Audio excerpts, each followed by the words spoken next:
We're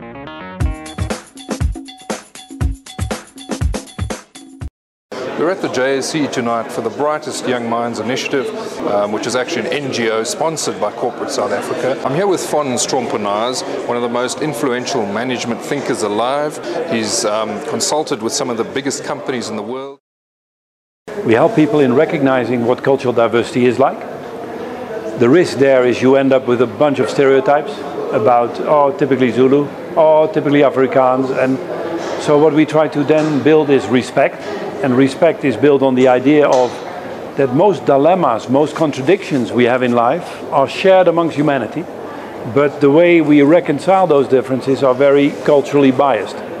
So you have cultures that go for the relationship first and then give you feedback.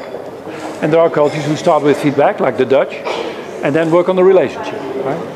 And if we understand, because the dilemma is the same, then that leads to respect.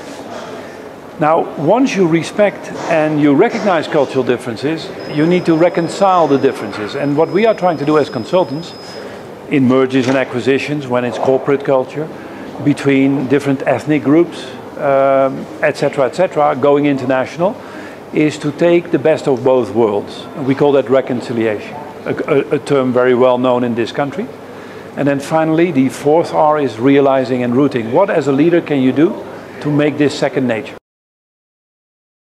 And I think we should start at investing tremendously in the quality of leadership, both by education, by practice, but also we more senior people to guide the young people. So brightest young minds, potential is there, but if we take it as a mission of older people with experience, then it's wonderful to exchange knowledge, in our case experience, perhaps wisdom in some cases, but for the young people to get us a bit more informed in new ways of marketing. If you look at, for example, social media, they know everything about that. So there's a wonderful exchange.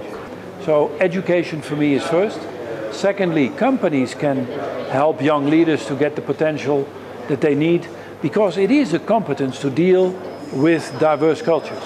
And you can teach the competence.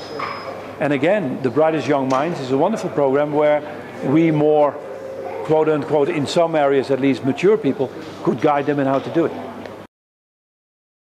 In crisis, you really are forced into corners you've never been. Never waste a crisis. And if there is no crisis, create one. It's called scenario planning, right?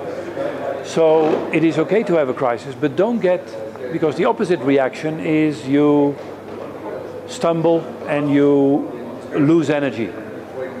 The great leaders pop up, including young people, when there is a crisis. The best way to get innovative and inventive is to have serious, difficult circumstances.